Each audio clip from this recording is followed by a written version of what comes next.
Record. Okay, so just to review a little bit, we had chapter 16 really had two chapters, had two parts. The first part was how the relationship between Sarah and Hagar. We discussed that 2 weeks ago. And then last week, the angel convincing that Hagar to go back to Abraham's tent, which is what she does. And there was a beautiful verse that we discussed, verse 14, which says, therefore, the well was called the well of the living one appearing to me. And like we said last week, they named that well to recognize the fact that Hashem appears to somebody, even if they're undeserving, but appears because Hashem is with the ones who are in pain. And that's what Hagar was in, as the verse says. The verse says, his name Yishmael. Yishmael means Hashem heard, but the verse says, because, let me see, verse 11, and the angel of Hashem said to her, behold, you will conceive and give birth to a son, you shall call his name Yishmael, for Hashem has heard your prayer. Why do they say prayer? I don't know. I don't know why they translate prayer. The Hebrew seems to say anyech. Anyech is your pain, your sorrow. From the word ani, poor, they say prayer. But in any case, that's why they named the well. They named the well as a place where Hashem reveals to the individual person, because as we discussed last week, the question was raised, why does Hashem reveal himself to Hagar? One reason is because of Yishmael. In other words, she's Abraham's wife because of Abraham. But another reason is simply because she's in pain. That's what it seems the verse is saying. And that's what the well is here as a remembrance for. In any case, you have verse 15. What is verse 15? Giving birth to Yishmael. So I'll share the screen.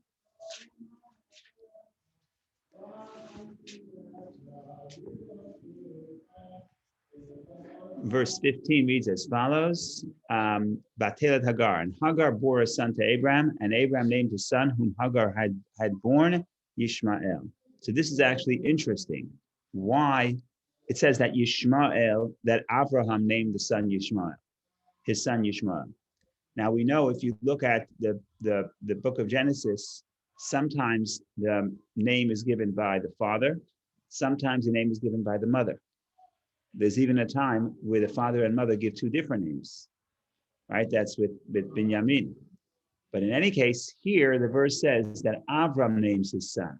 The problem is that earlier the verse says, verse 11, the angel tells Hagar that she will name her son.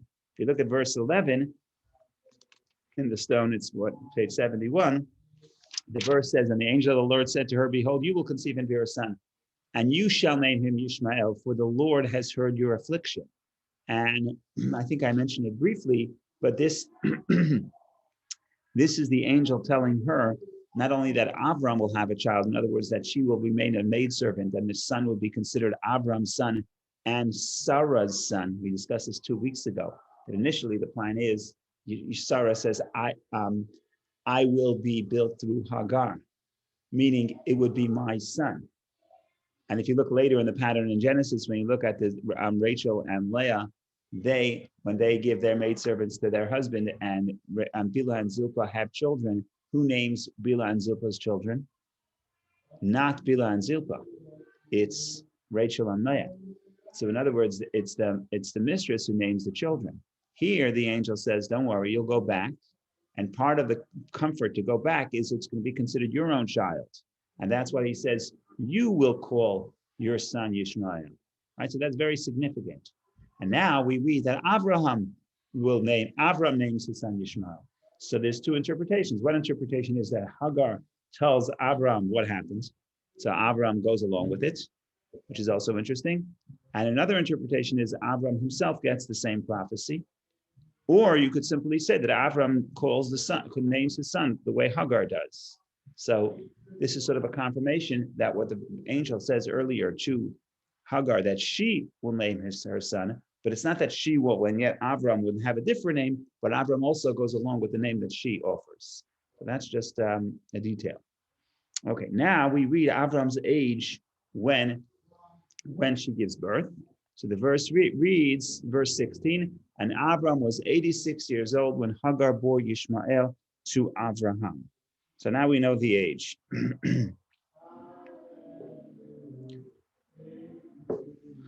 Why do I need to know exactly how old Abram is at this point? Okay, I want to know how old.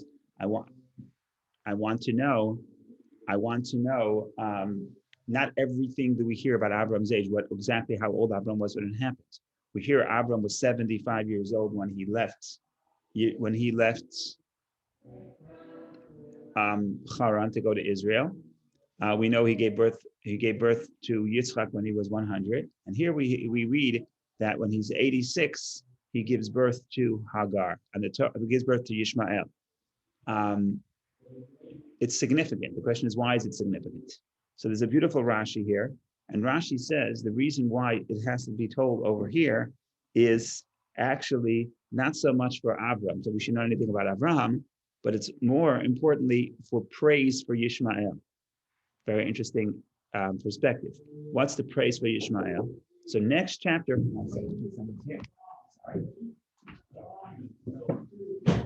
Sorry. So next chapter, we're going to read about the commandment of the circumcision, chapter 17. No, why don't I open up the Rashi? It's right here. Rashi's commentary says Rashi. I'll read it. It's not in the stone, but I'll read it here. And Avram was 86 years old, etc. This was written in praise of Yishmael, to let us know that he was 13 years old when he was circumcised, and he did not object. This comes from the Medrash. So the fact that he was 13, the fact that Avram was 86, now we know that Avram was commanded to circumcise himself at 99. That's next chapter. So, and then he circumcised his entire family, including Yishmael. And so that, according to Rashi, is really here to tell us this verse. Avram's age is actually is here to tell us the praise of Yishmael, which is beautiful because I guess the whole, at least the way we read it, the second half of this chapter is in fact praising Yishmael and the angel praising Yishmael. So here we have an additional verse of praise to Yishmael, which is going to lead to another question. If it's so great to, what's really better, to circumcise at 8 days old when the child does not have a say in the matter, or to circumcise at 13, which is a great praise for Yishmael. Look, the verse says that he agreed, and that's a praise. So why isn't that the better model? So hopefully we'll get to that as well. So that is the conclusion of chapter 16, and now we begin with chapter 17, which is the commandments and the covenant of the Milah, of Brit Milah, of the circumcision. Go ahead, Vicky, please. I had a question. Why wasn't Abraham commanded to circumcise before the birth of Ishmael? That's a good question. That is a good question. Why wasn't Abraham, or why wasn't he commanded to circumcise himself? Excellent. Because we know would it be better, I guess. Well, the Medrash says that Steve always mentions it. The Medrash says that Abraham kept the entire Torah before it was given, but he couldn't have kept this one because this one you can't do it twice. So this he waited for the commandments. Why did he wait till this point? A good question. Maybe we'll figure it out. We'll see. See what happens. The question is again. Question is why does God wait till Abraham is 99 before he commands him to circumcise? Welcome. Let me get another book. Well, we know for a fact that in order for him to bring Yitzhak into the world properly, he had to have been circumcised because Yitzhak would not have been able to be who he was. Correct. Abraham had I'll use this one. So therefore, he had to have the circumcision to be meriting. Right. The question is, why can you do it earlier? He's 35. Okay, we'll get to that. So that's a good question. Let's keep it. Let's hold on to it. We'll read some of the commentary, read some of the verses, and we'll see if we can come to any conclusion. Okay, let's see what happens. But first, we'll read a few verses. So let's read we'll read a few verses of chapter 17. This book, it's page 73, right? No, yes. Yeah, page 73. So I'm just going to read a few verses, and then we'll take a break and go back.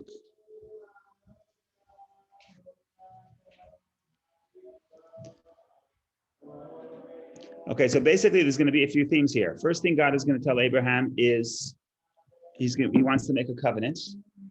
He's going to tell him that I want to change your name. And, oh, by the way, after a few verses, I'm going to give you the land of Israel. Okay, so we have the land of Israel again, mentioned again. And finally, once we get to verse 10, we get the other side of the covenant. What's the other side of the covenant is the circumcision. So let's read a few verses. So we'll start from the beginning, chapter 17. And Abraham was 99 years old, and God appeared to Abraham, and he said to him, I am the Almighty God. Walk before me and be perfect. Perfect is just a translation. Tamim could be complete, can be whole, can be sincere. There's all kinds of translations, a hard Hebrew word to translate. Here they translate it as perfect, at least in my version. This version is different. Okay. I will place my covenant between me and between you, and I will multiply you very greatly. So now he's saying there's going to be a covenant, and it's going to be a two-way street covenant. Okay. Abraham fell upon his face, and God spoke with him, saying, so now there's another revelation. Abraham falls on his face. We'll have to talk about that. What does it mean that Abraham falls on his face? Why does he fall on his face? Okay.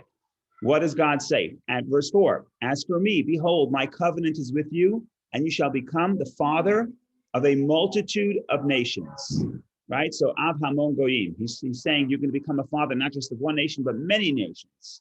And therefore, God changes the name, because the name has to reflect this new this sort of mission statement, right? So verse 5 says, and your name shall no longer be called Avram, but your name shall be Avraham, for I have made you the father of a multitude of nations. Well, let's talk about this for just 1 second. Rashi points out that the word Avram comes from two words. Av is father, and Ram would be Aram. Aram is the nation from where Avram was emerged, or Kasdim was Aram. So his initial name is, you're going to be the father for your native land. Now we say, no, Avram's mission is universal.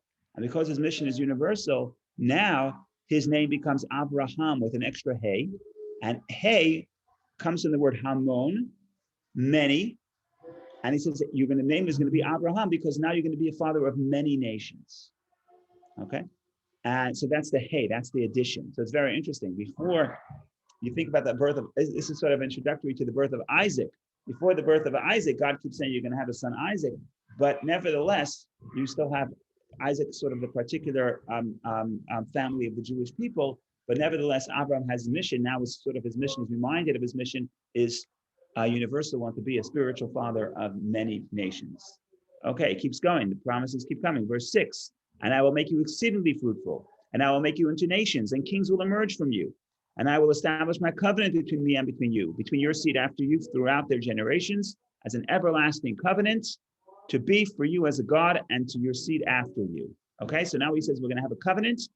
I'm going to make you a father of many nations. You're going to become exceedingly fruitful, and I'm going to have a covenant with your descendants. That's not it. That's not it. But also, you also get to verse 8. And I will give you and your seed after you the land of your sojournings, the entire land of Canaan, for an everlasting possession, and I will be to them for a God. In other words, God says he will give you also, he will give them the land of Israel, which is a problem.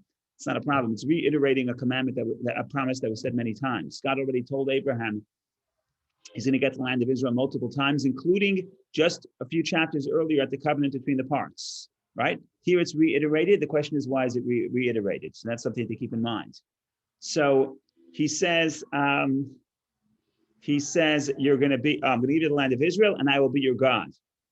And then God, in verse 9, God says, okay, that's what I'm doing for you. Now, what's the other half of the covenant? What are you going to do for me?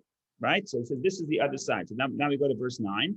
Verse 9 reads, and God said to Abraham, and you shall keep my covenant, you and your seed after you throughout their generations. What is God's covenant? That is, we have to keep the covenant. It's what God does for us, and then what we do for God. What do we do for God? Verse 10, this is my covenant which you shall observe between me and between you, between your seed after you, that every male among you be circumcised. And you shall circumcise the flesh of your foreskin, and it shall be as the sign of a covenant between me and between you, etc., etc. It keeps going. On the 8th day, right, on the age of 8 days, every male shall be circumcised to you throughout your generations, one that is born in the house, or one that is purchased with money from any foreigner who was not of your seed. In other words, in biblical Israel, if you had somebody in your household as a servant, even if they were not Jewish, they were supposed to circumcise. And that's what Abraham does, as you will see. And it keeps going, and then also okay, and then you have later we have and I'll skip verse 2, go to 15. And God said to Abraham, your wife Sarai, you shall not call her name Sarai, for Sarah is her name. Again, we have a name change to Abraham, but we also have a name change for Sarai, his wife. What is Sarai? Rashi says again, Sarai. The word Sar comes from the word a minister or minister, right? But Sarai, the personal makes it, the yud makes it like my minister. In other words, the minister over me. Sarah, adding a hey, just like Avram's hey, hey means now she's a minister for everybody, for the rest of the world. In other words, again, her mission is also universal. And it keeps going, verse 16. And I will bless her, and I will give you a son from her, and I will bless her, and she will become the mother of nations. Kings of nations will be born to her. And Avram, surprised, okay, we have to stop here because there's too much. Surprisingly, Avraham, okay, we'll read another 2 verses because it's just interesting. Avram, you would think Avram is very excited about this new plan. Here he has a circumcision, a covenant of circumcision, promised that his wife Sarai is going to give birth to a child. You'd think he'll be happy for his wife. But Avram says, first of all, he laughs. He doesn't really think it's possible. And Avram fell on his face and rejoiced. Okay, they translate rejoiced. Okay, very good. And he said to himself, will a child be born to one who is 100 years old? And will Sarah, who is 90 years old, give birth? And Avram said to God, if only Yishmael will live before you. What does that mean? If only Yishmael will live before you. Lu halavai. Halavai is Yiddish, but that's what they translate. Halavai. I will be happy if Ishmael lives before you. What does live before you mean? Live in your fear. In other words, live and be loyal to God. Another way of saying, like you say in Yiddish, don't do me any favors. I have one. I want this one to turn out well. I don't need a second one. That's what he really says. It's very interesting that he says that. But that's where we have to get to that later. God says, okay. God says, verse 19, and God said, indeed, your wife Sarah will bear you a son, and you shall name him Isaac, and I will establish my covenant with him as an everlasting covenant for his seed after him.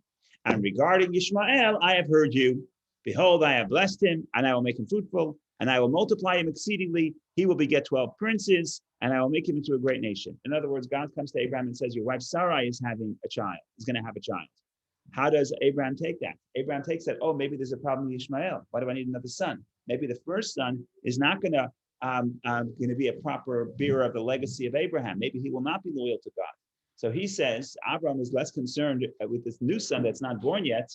He's now more worried about his son who is already born. And he says, God, I wish Ishmael would live before you. That's enough. And God says, no. God says, Sarah will give birth, and Ishmael also, he will also become a great nation. And then we continue the verses to talk about the circumcision, but there's too much. We already read too many verses. We have to go back and start unpacking. But if anybody has any comments about what we read so far, in other words, what feeling does these verses evoke within you, please share. Otherwise, we start going through the verses carefully and slowly. Rabbi, Avram could also be read as Avram, not Aram, but it could be. Yes, so that's the Hasidic interpretation. Hasidic interpretation is Avram means exalted father. Avram, exalted father. In the Kabbalah, father is wisdom. Studies in Tanya, chapter 3, yes, on Friday. Avram, father and mother is wisdom and understanding, but Av is the father. In the Kabbalah, every new idea has 2 parts. You have the kernel of the idea, the flash of wisdom of an idea, but then it has to be fleshed out. You have to analyze it. You have to apply it. You have to think about it in detail. And every idea coming into the world is just like giving birth, male and female giving birth to a child. You have the seed of the father, which is the general seed, but then it's fleshed out in the mother's womb for 9 months. So that's the metaphor. So Av and wisdom and understanding, wisdom is the flash of wisdom, and understanding is the analysis. And why am I saying this? Oh, so Avram is the father, and Avram is an exalted father. And Avram is a very deep thinker. And he comes up with new ideas. That's why he creates this new idea of monotheism. We think about it today, we take it for granted, but in the ancient world, to be able to think abstractly is unusual, right? Today we understand that yes, not everything that not all truths are tangible, right? But in the ancient world, people don't understand this. And some people actually say that one of the great contributions of monotheism to science is that first the ability to understand that there's something that transcends the senses. So that's Abraham's deep philosophical ideas here. Now, the problem with a person who's deeply philosophical is sometimes you remain in your world of ideas, right? So Avram, father, removed, exalted.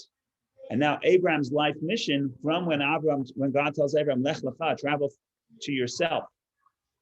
What in the Kabbalistic reading is God is telling Abraham, you have to get away from the world of ideas, not get away, but don't be trapped in the world of ideas. You also have to bring it down to action, and you have to influence people, and you have to make an imprint in this world. So in that sense, yes, Abraham is exalted, and Hey is expansion. Even if you look at the letter Hey has a line, so it's width, it's breadth, and then it's also another foot at the end, but it's at least width and breadth. And so according to the Kabbalah, it's machshava, a thought, speech, and action, but we're not getting into that. The bottom line is certainly expansion. And it's very interesting that according to the Kabbalah also, Sarai is the same story. What is Yud? Yud is the dot. We look at that letter, her name is Sarai with a Yud. What does a Yud look like? It's just a dot. And a dot represents Chachma. Yud in God's name has 4 words. Sorry for getting Kabbalistic here, but God's name has 4 letters. Yud, Hey, Vav, Hey. Yud is Chachma, wisdom, just a flash. And Hey is Bina. Hey is expansion. So Sarah also spiritually has to learn to expand. And then that's also reflected in her own name and in her own biology, that now she has the ability to give birth. And the mother's role in the birth is, of course, to expand the seed of the father. So the Medrash makes the point that Avram cannot give birth, Avraham can. Sarai cannot give birth, Sarah can. In other words, the change also has a mystical change, but that mystical change also affects the physical biology. And the Kabbalists love this because if you look at okay, I'm going off topic here. All the matriarchs have a Hey in their name. Sarah gets one, Rivka gets one. Who else do we have? Leah has one. Rachel doesn't have one. The 4th one doesn't have. Good. Someone is listening. I can't just say whatever I want. I'm going to be fact checked. So Rachel has no Hey. Okay. So what does Rachel do? She tells, and the verse says Rachel akara. Rachel is barren. I don't know that it says it about Sarah too. Anyone without a Hey, it says she's barren. When it comes to Rivka, who has no children for 20 years, it doesn't say she's barren. She has a Hey. If you have the Hey, you have the ability to expand. Then you have a womb, a spiritual womb and a physical womb. You're not barren. But Sarah, it says she's barren. Rachel, it says she's barren. The 2 women without Hays are barren. So this just gets funny, but this is what the Kabbalah says. What does Sarah do? What does Rachel do? Rachel tells her husband, Jacob, please marry my maidservant and I will be built from her. What's her name? What's her maidservant's name? Bilhah. Bilhah has 2 Hays. One for me, one for her. Okay, it gets funny, but that's the way it is. Everything is a puzzle. Everything has to fit perfectly. What's interesting yes. is when Rachel is anglicized, yeah, it becomes Rachel. Yeah. And the Hay is there. The Hay is there. Okay, what do they know? Right. But Rabbi, in modern Hebrew, Ram means like loud. Doesn't Ram mean many things besides exalted? Like Kol Ram. Kol Ram. In biblical Hebrew, Kol Ram also means loud. Because Kol Ram, an exalted sound. What's an exalted sound? Elevated sound. Elevated sound. So the term elevated, if you put it to sound, then when it comes to sound, what's elevated sound? Elevated sound means amplified sound. So depending on what context, usually Ram is the conventional meaning of Ram is exalted, removed, high up. If you apply it to not only in modern Hebrew, also in biblical Hebrew, in Deuteronomy, it says Kol Ram, the Leviim should speak out loud. So there, Kol Ram is an exalted voice, elevated voice. And in modern Hebrew, does it mean anything besides loud? Ram? I don't think so. Ram itself, I don't think Ram alone would be loud. In modern Hebrew, a microphone is Ram Kol. Microphone Ram Kol. The verse says Kol Ram, voice loud. So they switch it, loud voice, amplifier of the voice. Okay. So that is the first point of Avram, the name change. So that's the name change. But even before the name change, we have to go a little earlier. What happens? What's the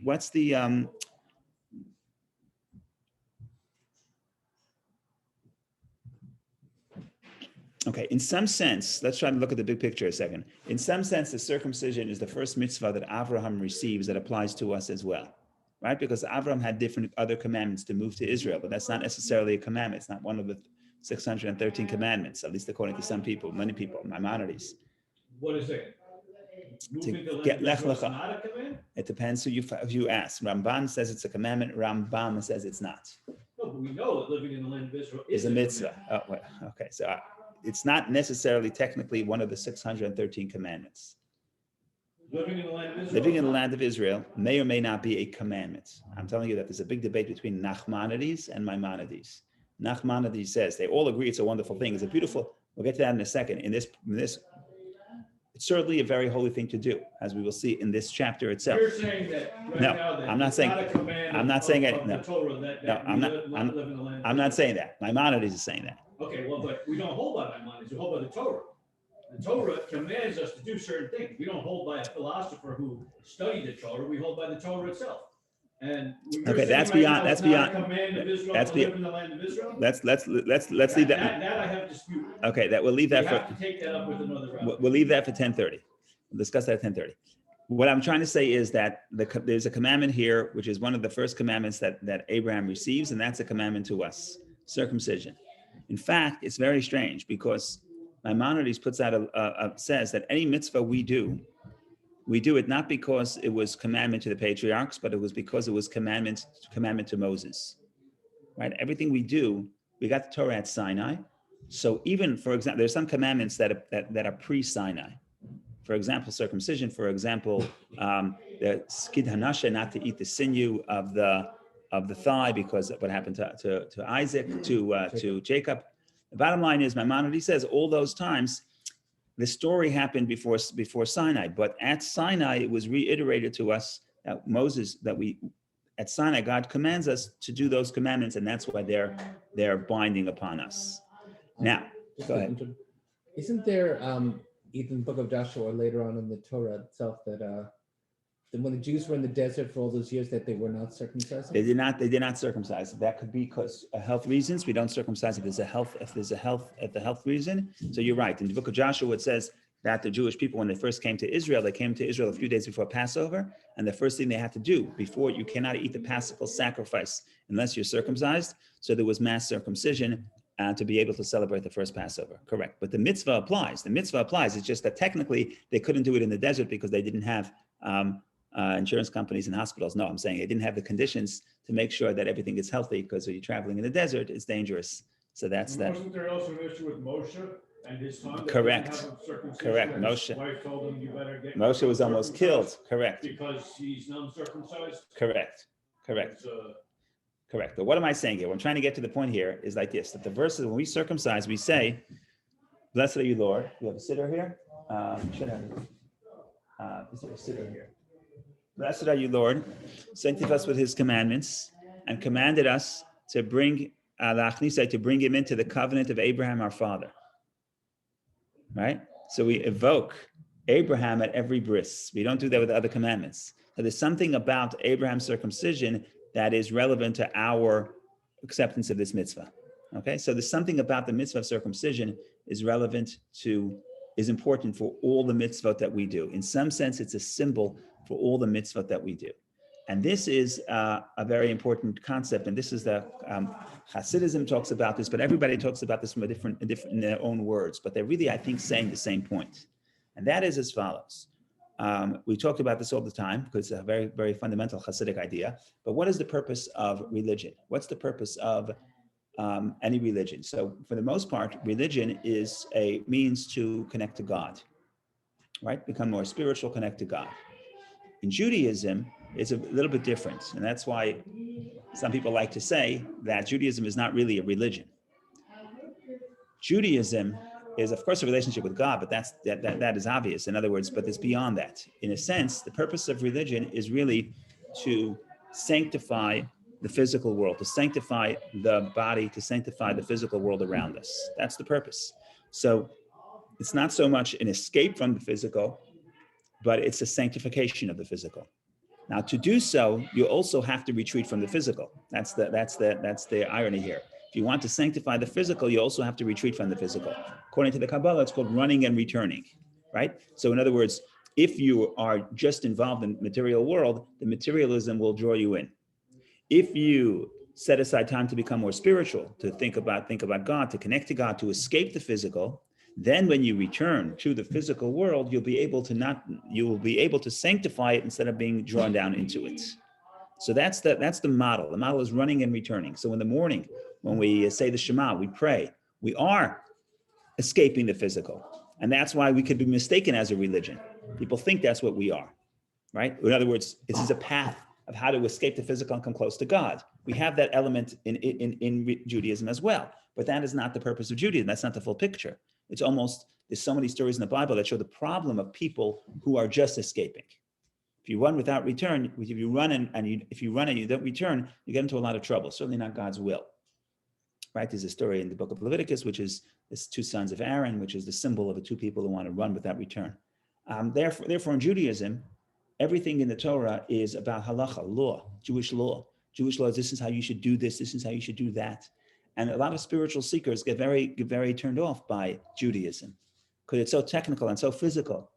And if this is a way to become close to God and feel spiritual and feel holy, there are other ways to do it, much better ways, right? But the answer is they misunderstand. Judaism will make you close to God, but it's not by escaping the physical. It's by having the yearning for the spiritual, connecting to the spiritual, and then applying that to the physical world. So to do that, you have to follow the steps of how to apply it to the physical world. Okay, where is this symbolized more than anything else? This is symbolized in circumcision. Why? Because it's the only mitzvah that actually has a physical change in the physical body, right? Every other mitzvah you do, it's sort of, you do with the body, but it's not in the body. And the circumcision is a way, a sign that actually sanctifies the physical body. And that's why it's the symbol of all mitzvot. Okay, so that's one point that I want to say. And then I'll say another point, but in the meantime, Dr. Ken wants to ask a question. Yes, my question, you mentioned halacha.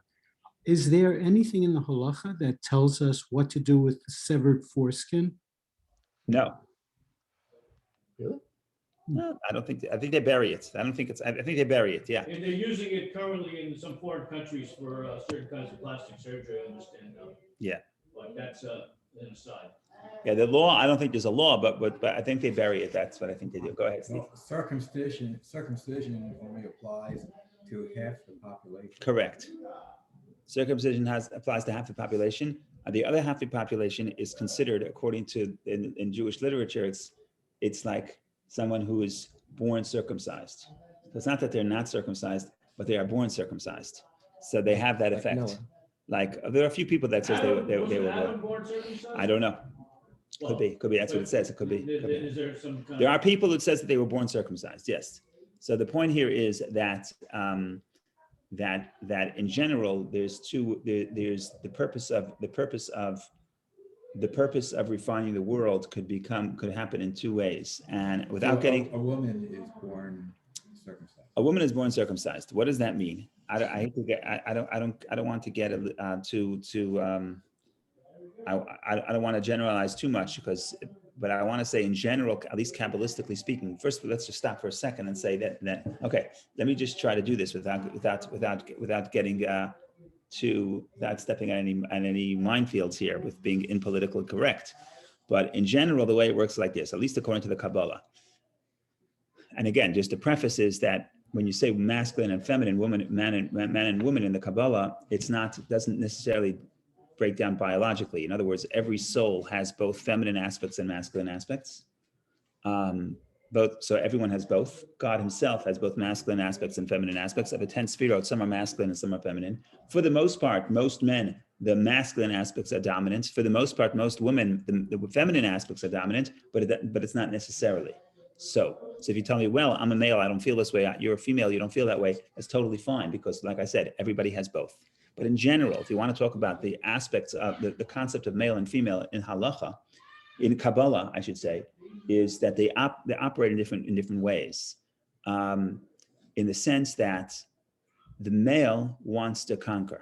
Ishtar kol ichbash. The Torah says, the Talmud says, a man wants to conquer without, and that wants to the man wants to conquer, and the woman doesn't want to conquer. What does that mean? It means, and according to the Kabbalah, that the man is into confrontation. So when man sees a obstacle The man sees the obstacle as a personal attack, and therefore there's a confrontation, there's an opposition. We have to break the opposition. We have to break the opposition. With the feminine aspect of the soul, again, he doesn't have to be male, female, but the feminine aspect of the soul, there's a way of discovering that the opposition is not really an opposition. In other words, you can cultivate the opposition to be on your side. So there's cultivation, and nurturing and cultivation is the same idea, right? You're not the enemy that I have to break, but I can actually, you seem to be in opposition, but we can communicate, and I can cultivate you, and I could nurture you to the point where you see the world the way I do. And Kabbalistically speaking, that's a much deeper, much more spiritual perspective. Because when you come from the male perspective, the world is in opposition to God, right? So what's our job? Our job is to fight the world. Our job is to say there's something negative we have to remove, okay? And the only way to perfect it is by removing it, because there's negativity, we have to remove it. The spiritual path of the feminine aspects of the soul, they can discover a much deeper truth. Much deeper truth is that if you go deep down, what seems to be negative is at the core not really negative.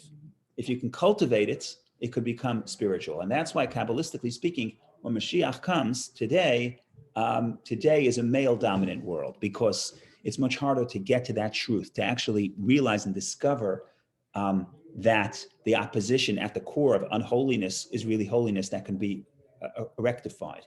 But as we come closer to the time of Mashiach, to the time of the perfect world, the feminine aspect becomes more dominant. And certainly when Mashiach comes, according to the Kabbalah, the feminine will be more dominant. In the Kevat to Save of Gavar, the feminine will be higher than the male. Why? Because that truth will be revealed, that at the core, there is really no opposition. Everything could be cultivated. Nothing has to be attacked.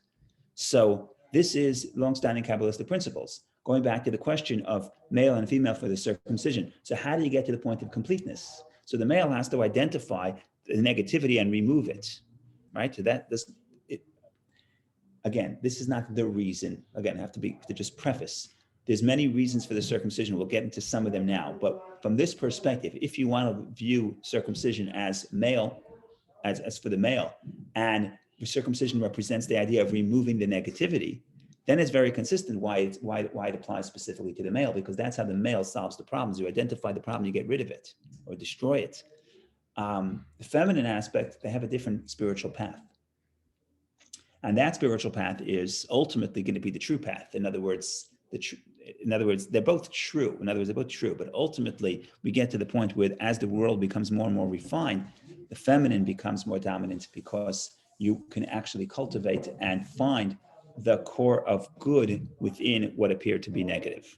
And that's why, as you know, we'll take a few questions in a moment, but that's what I'm saying here is radical. That's why, as you know, in the 60s, when feminism became dominant, the Rebbe said this is sort of preparation for Mashiach, right? People thought of it as, this is challenging to tradition, right? Traditional values, right?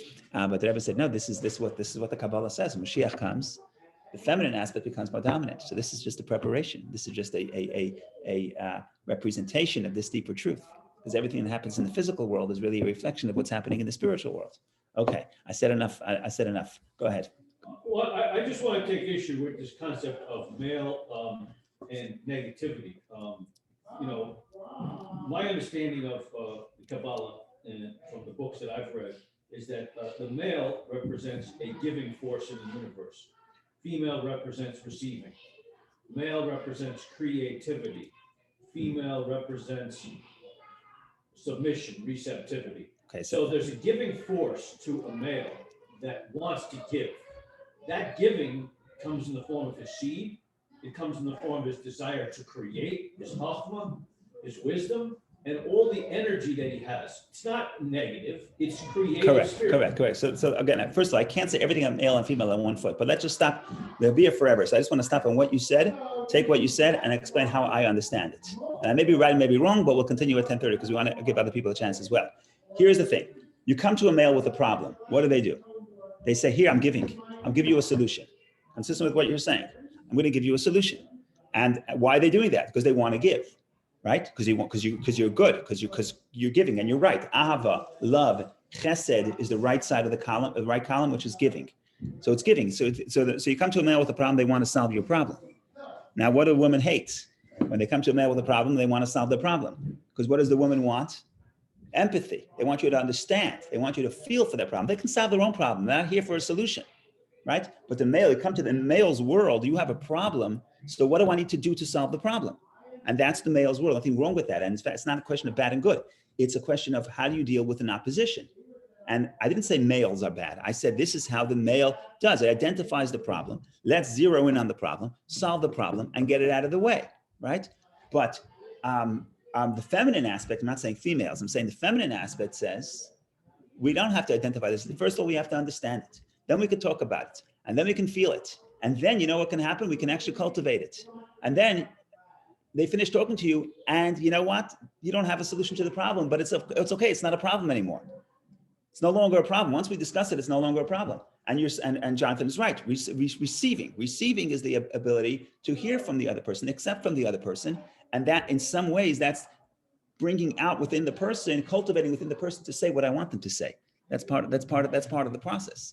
So again, you can't generalize it. I'm not saying men are bad and women are good. I didn't say that. And again, like I said, doesn't break down male and female. Within the male and female, there's also masculine attributes and feminine attributes. But in general, the masculine attribute is I want to conquer, I want to give, I want to dominate. Dominate not in the bad, not in the negative sense. Dominate means I am giving. I am giving means I'm expanding my ideas, I'm expanding the self. I'm doing it for a good purpose. There's nothing wrong with that. And some problems have to be dealt that way. And sometimes people are not giving enough, and they don't assert themselves because they're not exercising their male attributes. Let's forget about the male female. It's just distracting. Those are the terms. The terms that these you can get distracted by the metaphor, but the idea is there is a set of attributes within the person that are masculine, giving, identify the problem, they try to battle the problem. There's another way of listening, receiving. And receiving from the problem means I don't have to destroy you. I don't have to get rid of you. I have to understand you. And if I understand you, I will be able to cultivate you. Now, you have to be careful when you use it. And that's why we say there's a male dominant world until Mashiach comes. Because when you have your enemy, the guy comes into your house with a gun and he wants to steal your TV and say, let's sit down for coffee. Let's talk. And let me understand you. And if I understand you, then we could bring peace. You can do that. And that won't always work. Sometimes it will, sometimes it won't. Be careful. Do this on your own risk. But in truth, could you do that? Yes, of course. In other words, if you can figure out to get deep down into that person quick enough before he pulls the trigger, if you can do that, yeah, you certainly could. If you had enough time, you certainly could get to that person. As a policy, is that the best policy? Right now, before the world has reached perfection, maybe not. Maybe you have to figure out where do you want to use the masculine skills and where do you want to use the feminine skills? But they both exist, and ultimately, we're going to reach the feminine. All this I didn't mean to talk about. We only spoke about it because Steve came up with this very good observation that circumcision only applies to 50% of the population, or maybe less than 50, but that was a very good point, so thank you. Hang on a second, Zach, go ahead.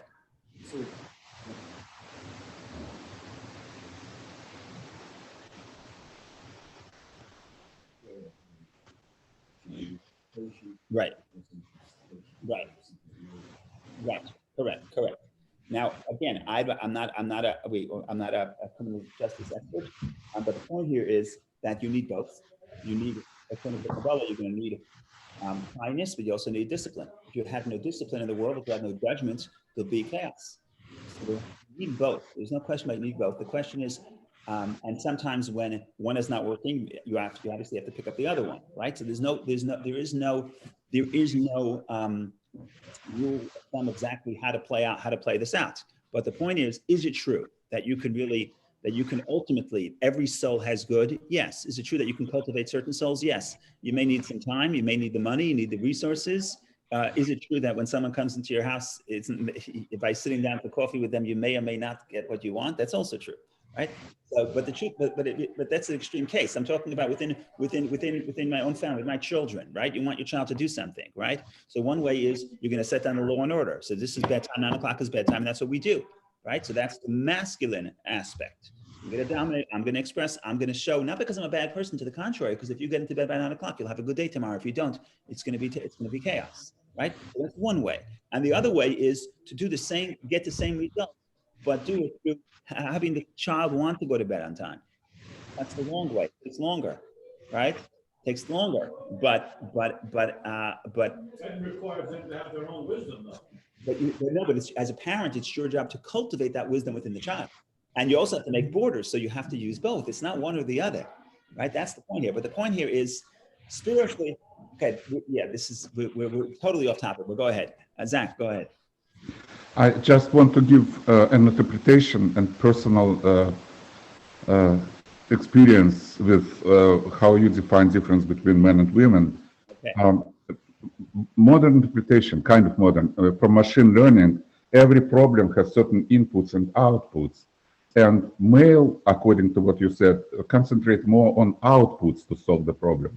And women more concentrate on inputs. They're solving the same problem. And in different situations, certain approach have certain advantages. If somebody running to me with the knife, I don't care what is the reason why he's running. I concentrate on outputs to solve the problem. But if a woman see a child crying, then man maybe starts hitting somebody right away, but woman would start asking questions, why are you crying? And personal example I would give you, there was a time when we both, me and Zina, my wife, worked in Philadelphia, and our children were some in Andover, daughter was in California, and it was in the 90s, and she used to call us, and other children called us, and the phone bill ran about $700 a month. And at that time, it was real money. So I said, we should, what's the point? Why are they talking that long? In my upbringing was phone conversation. You just call, you said what happened. There is fire or there is murder or something, and then you hang up. But it's not just you talk and how you feel and what. And Zina told me, when children call, that's the most important thing. It doesn't matter, Nice. the money, and it's input. And she convinced me right away, but it's a different approach to the problem. Very good. Very good. Very good. Go ahead. I'm just saying that. Right. Got it. So we have, so we'll have to make a conference of exactly how to apply this to machine learning, because we have other opinions here. So we'll do that. We'll do that at 10:30. Okay. What am I trying to say? Going back to the original point.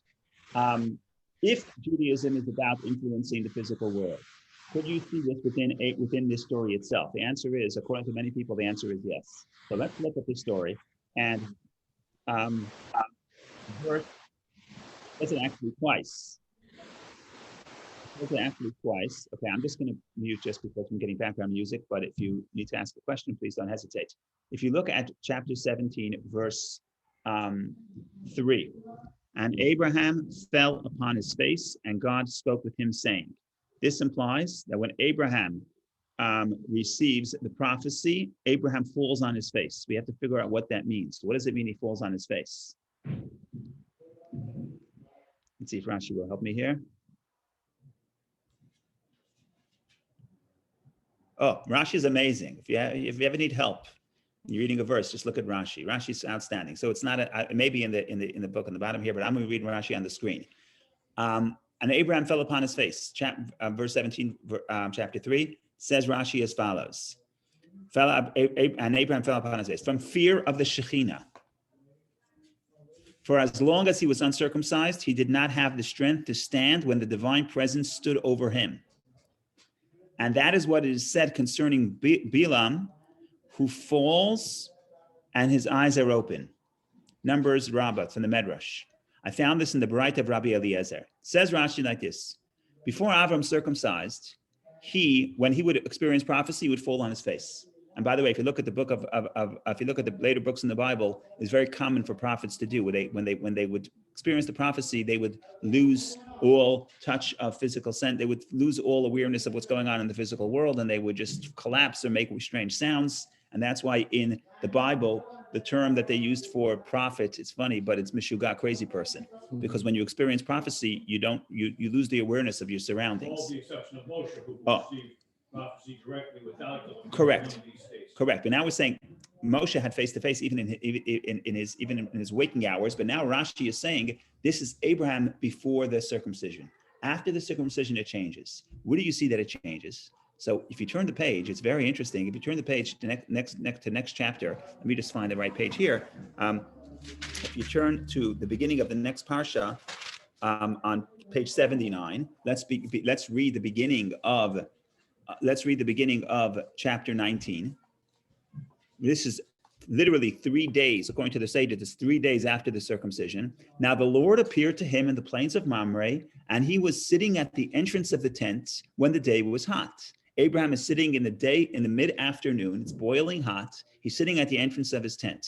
While God appears to him, and he lifted his eyes and saw, and behold, 3 men were standing beside him. Right on this page, it's 79, right? Beginning of chapter 18. And he lifted his eyes and saw, and behold, 3 men are standing beside him. And he saw, and he ran toward them from the entrance of the tent, and he prostrated himself from the ground. This looks like an innocent story. We all heard it in kindergarten. Abraham is sitting at the tent. He sees 3 guests. He gets up, and he runs toward them, and he invites them in. Wonderful, wonderful story.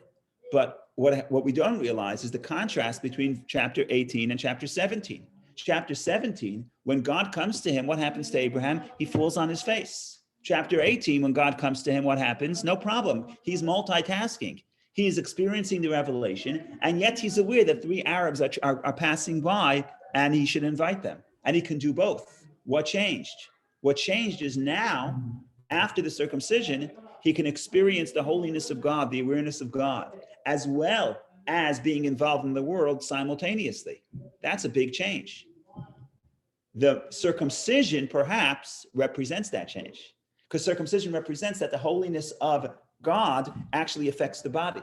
So the body is no longer a block that you have to lose its consciousness to experience the divine reality, right? So what the circumcision is doing to the person, that's just a sign for what's spiritually taking place. And the expression of that is look at the change that happened within Abraham. So according to Rashi, every time, you'll see other people disagree, so if I have a minute or two, I'll talk about that. But according to Rashi, at least what's implied from Rashi, is every time God spoke to Abraham until this point, Abraham fell on his face. Why did the Torah write it? Because it's not so important. It's whatever, he experienced prophecy. I don't really care how he experienced prophecy. Here, the Torah goes out of its way to show that the change that happens within Abraham. So 3 days before the commandment of circumcision, Abraham falls on his face. 3 days later, after the circumcision, when he's healing from the circumcision, no problem. Revelation from God, interacting with people and inviting the guests and giving them food, all this can happen simultaneously. What does that represent? That represents the result of the circumcision. Now, this happens in our life as well, because in our life, every mitzvah, circumcision is only a sign. It's the prototype of all the mitzvot, right? And every mitzvah we do, ultimately the purpose is to bring the holiness into the physical world. And that's why we have to do it in a certain specific way, because God says this is the way where you sanctify something physical. And that's why there's so many details. Every mitzvah is time and place and specific times and a specific way to do it, and so many ways not to do it. Like, why are we so caught up in the technical? Isn't this a spiritual experience? Yes, it's a spiritual experience, but the purpose of the spiritual experience is to bring it down to the physical world. So that's a beautiful idea. I have 3 minutes left, so I want to just give you a little variation about what I just said. So far, what was implied from Rashi is that indeed Avraham fell on his face every single time before circumcision. In other words, he could not contain the holiness of the experience, and once he circumcised, now he could sort of have the spiritual experience and the awareness of the physical simultaneously. So that's the conventional wisdom. It's the conventional wisdom. But there's also a Talmudic way of going about this, which I read last night, which is interesting.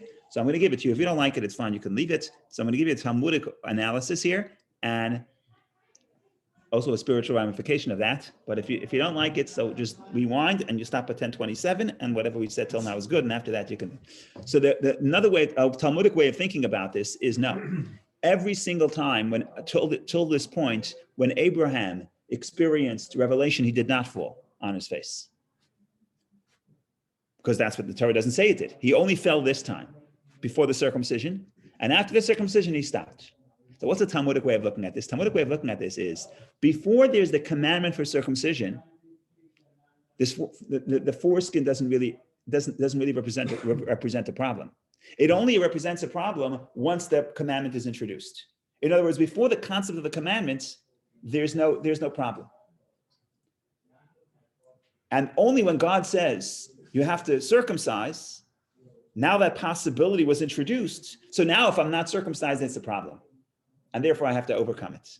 What do I mean it's Talmudic? So you have to think about this way. There's a law, technical law. Technical law is that in biblical times, well, they still have to separate it, but they don't give it to the priest. You have to separate 10% of your produce, truma, and you have to tithe, and you have to give it to the priest. Which priest can eat the tithe fruit? Only one who is circumcised. Okay.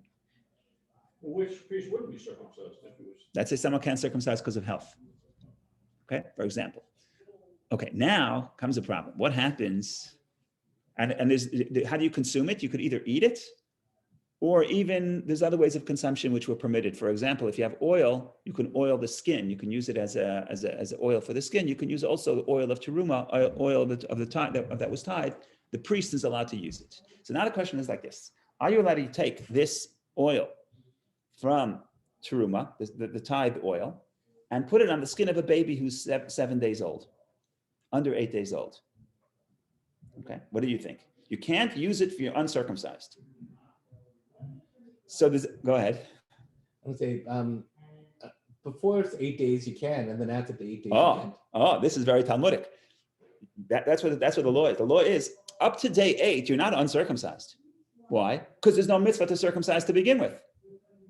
Right? So you're not uncircumcised. You're technically uncircumcised, but that's not relevant from the perspective of Judaism. Once you turn 8 days and you're not circumcised, so the baby, that's a very interesting, very interesting change happens. First 7 days, you can use the oil for the baby. Day 8, you plan the bris for 5 o'clock p.m. But from the morning to 5 p.m., you cannot, God forbid, put on the oil of the tithe oil on this baby because this baby is uncircumcised. But yesterday, he wasn't uncircumcised. That's the law. What is the law saying? The law is saying before there's the concept of the commandment, the prohibition doesn't apply. And that's why some people would say no. Like I said, some people would say, Rashi seems to be saying that every time he fell on his face. Others say, no, he didn't really fall on his face every time because it wasn't a problem. It only becomes a problem once the commandment is introduced. What's the ramification for us? Ramification for us, I was thinking about this morning, is what's really happening here? What's happening here is, it's not a problem unless you have the opportunity. In other words, how do I say this? There's this tension between trying to always grow. I want to do better. The problem with that is that when am I going to be satisfied with what I already accomplished? There's a tension between being satisfied and being ambitious. And sometimes people who are very ambitious, they can never be happy because they're not satisfied. And people who are happy and satisfied, they're not ambitious. Right? So this is a big problem, right? Ultimately, to be happy with what you have, right? What does the Mishnah say? Who is happy that the one who's happy with his lot? Who is wealthy? Who is wealthy? The one who's happy with his lot. Now, if humanity would be happy with their lots, we would still be sitting in the cave. We wouldn't have a Zoom, right? We only have a Zoom because people are ambitious and people are unhappy with their lot and they want to improve their circumstance. So there's a tension here. So how do you manage this tension? It's not only in physical matters, also in spiritual matters. I want to become closer to God. I want to be better. I want to be more kinder. So does it mean that what I am now, I'm not happy with the person I am now? Right? So there's this balance. So how do you deal with this balance? So the balance is right now, I am perfect based on the opportunities I had till now, right? But tomorrow or this afternoon, I have new opportunities. And if I have those new opportunities and I stagnate with what I have now, that becomes a problem. But when does it become a problem? It becomes a problem because the new day, the new opportunity introduced itself, right? So if I'm 30 years old and I achieved everything I need to do at 30 is perfect, I'm perfect. If tomorrow I stay the way I am today, I was perfect yesterday, but I'm not going to be perfect if I stay the same way tomorrow. As the new opportunity opens itself up, not taking advantage would be incomplete. So that's what we're saying here. We're saying as long as Avram did not have an opportunity to circumcise, being uncircumcised is not a problem. He was perfect. Now, when you have a new opportunity, now it becomes a problem if you're not going to take advantage, seize it. For just a second. So what's my point? My point here is what's the takeaway from this, from both approaches? The takeaway would be for the general idea is that the whole idea of the mitzvah of the whole idea of Judaism is to sanctify the body, and that's expressed in the mitzvah of circumcision. And that's why once we fulfill the mitzvah of circumcision, I mean going back to Abraham, and certainly once we do all the other commandments, the whole idea is could we be like Abraham, who's sitting at the tent, experiencing revelation and communicating with people. Which means, could we be like Abraham? What the mitzvah allows us to do is to have awareness of God while being invested in the physical world. That's the purpose of Judaism. That's the purpose of the Torah, and that starts at the mitzvah of circumcision. And so that's the general idea. Now we want to talk about the specific. If you want to follow the Talmudic, the commentaries, I don't want to get into this too much, but the commentaries who said this point that till now Abraham did not fall on his face, and now he did. They were people who were very invested in Talmudic analysis. So when they study the Talmud, when they study Chumash, when they study the Bible, they're also looking at it from Talmudic eyes. So that law that you mentioned, before 8 days, you could use the oil, and after 8 days, you can't. They see this and see right away, oh, so that means that Abraham only, once he gets the commandment, is he incomplete, does he fall? After that, before that, he didn't fall because that opportunity wasn't available for him. And after that, he sees that opportunity. So then therefore he doesn't fall anymore. The bottom line is the takeaway of that aspect for us, I think, is that I'm happy with what I achieved till now, because I know that's because I'm satisfied with that.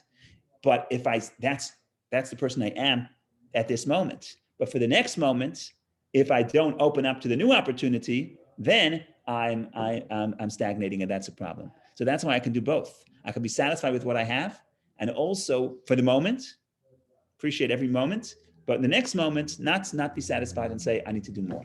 So that's how I think about both. I achieved everything I could with the circumstances I received up till now. New day is a new opportunity, is new potential that God gives me. And if I don't seize it, it's would be a missed opportunity. And I'm not like Abraham. Abraham is 99 and he still keeps trying to grow with the circumcision, etc. So that's the story in short. We touched upon a lot of points. We triggered all kinds of conversations. So the class is over. Those who need to go can go. Those who want to stay and debate will be here all day. So have a wonderful day. I'm just going to hit the stop. I'm going to pause the recording so now you can really